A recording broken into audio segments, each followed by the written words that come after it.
अगर आपको पता चले कि आप Brought to you by Infinix.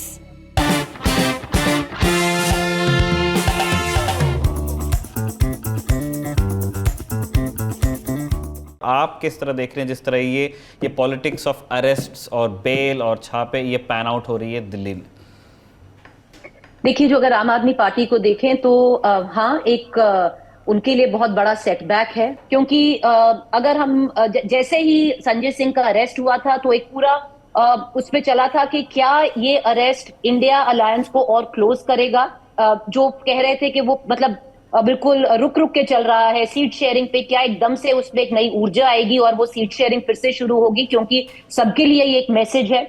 ED की रेड्स और पार्टीज पर भी हो रही हैं। अभिषेक बैनर्जी जो दिल्ली में थे, तो क्या ये एक एनर्जी बूस्ट रहेगा for the parties to come together? पर अगर हम देखें ये उल्टा साबित हो रहा है, क्योंकि अगर आप कांग्रेस पार्टी देखें अभी तक बिल्कुल चुप्पी बनाए बैठे हैं।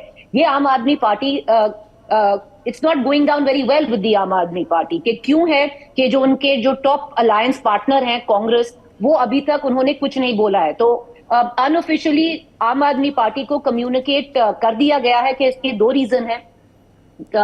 एक के कांग्रेस पार्टी पेटिशनर है इसमें, और दो के जो अब अरेस्ट हुआ है पंजाब में, उसको लेकर भी कांग्रेस में एक बहुत चिंता है कि अगर वो संजय सिंह का सपोर्ट करेंगे तो पंजाब में क्या मैसेज जाएगा। तो ये दो रीजंस हैं जब ये सपोर्ट बिल्कुल आगे नहीं आया है। पर एक ये इंडिया अलायंस के लिए बहुत बड़ा मुद्दा बन गया है इंटरनली ऑल्सो, कि अगर एक जुटकर वो एक आवाज में नहीं बोल पा रहे हैं, इकट्ठे नहीं हो पा रहे हैं, तो जो बात चली थी कि this will prove to be a push for the India alliance for them to come together and move ahead, तो उस पर एक सवाल खड़ा हो जाता है। Coming to you Radeep sir, आप मुंबई में हैं और आपने कॉन्क्लेव में बहुत सारे गेस्ट्स को होस्ट किया। एक उसमें से शरद पवार भी थे, सीनियर एनसीपी लीडर। हम ये जानना चाहते हैं कि उनसे जो बातचीत आपकी हुई, जो हमने यहाँ देखा दिल्ली से, उसमें उन्होंने कहा कि आप जितने इस तरह के छापे करते रहेंगे उससे हमारा इंडिया अलायंस तो मजबूत ही होता जाएगा। तो ही इज एक्सुडिंग कॉन्फिडेंस। वो पब्लिक मंच पे तो वही कह रहे हैं जो उन्हें कहना चाहिए, लेकिन क्या उन्हें वास्तव में ऐसा लगता है कि वो इस ये जो ऑनस्लॉट है सो कॉल्ड एजेंसीज से, उन्हीं के शब्दों में, वो उसको झेल पाएंगे 2024 से पहले तक? क्योंकि हम देख रहे हैं कि और स्टेट्स में भी छापे हुए हैं। वेस्ट बंगाल में मंत्री के आवास समेत 13 ठिकानों पे रेड्स हुई हैं। तमिलनाडु में आईटी के छापे हुए हैं, डीएमके के सांसद के यहाँ। तेलंगाना में बीआरएस विधायक के यहाँ पे इनकम टैक्स का छापा पड़ा है। कर्नाटका में छापा हुआ है, वो एक बैंक से संबंधित है। तो जो रियलिटी है ग्राउंड की, वो भी देख रहे हैं। वो बस कह रहे हैं कि इंडिया अलायंस मजबूत हो रहा है। क्या उन्हें ऐसा लगता भी? आपका आकलन क्या था उनसे बातचीत के बाद? देखिए, शरद पवार तो बड़े अनुभवी नेता है, 83 साल के होने वाले हैं दिसंबर में। उन्होंने बहुत राजनीति देखी है। मुझे लगता है वो इसे दो तरह से देख रहे हैं। उनको वाकई लगता है कि ये एक तरह से अस्तित्व की लड़ाई होने वाली है 2024 में।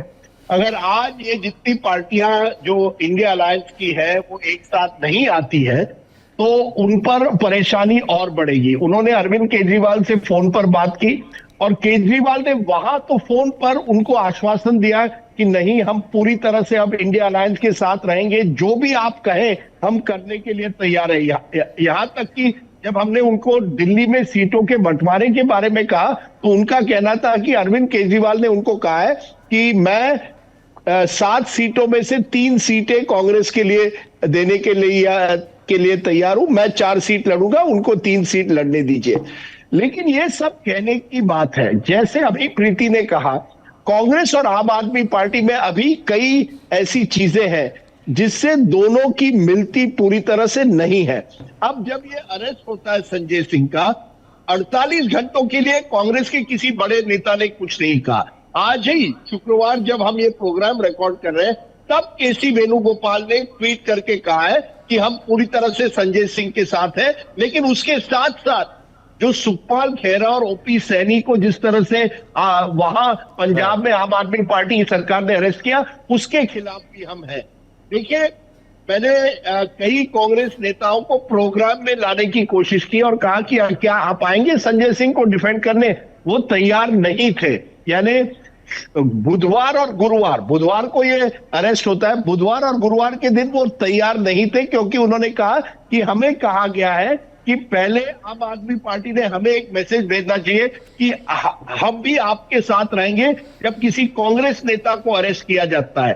तो अभी भी आम आदमी पार्टी और कांग्रेस में उस तरह का एक पूरी तरह से एक दूसरे में विश्वास नहीं है। दिल्ली कांग्रेस की यूनिट ने तो ये लिकर पॉलिसी स्कैम में पहली जो कार्रवाई की डिमांड की थी वो तो अजय माकन वगैरह लोगों ने की थी, चौधरी जी जो तब कांग्रेस के दिल्ली प्रदेश अध्यक्ष थे उन्होंने की थी।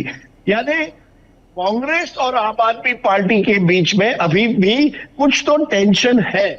इसके बावजूद शरद पवार का कहना है कि उनको पूरी तरह से वो कॉन्फिडेंट है कि कम से कम दिसंबर जनवरी तक एक बार ये चुनाव हो जाए, जो 5 राज्यों के चुनाव है, उसके बाद जो सीटों का बंटवारा है उस पर सीरियसली गंभीरता से एक दूसरे से सीट शेयरिंग पर बात होगी।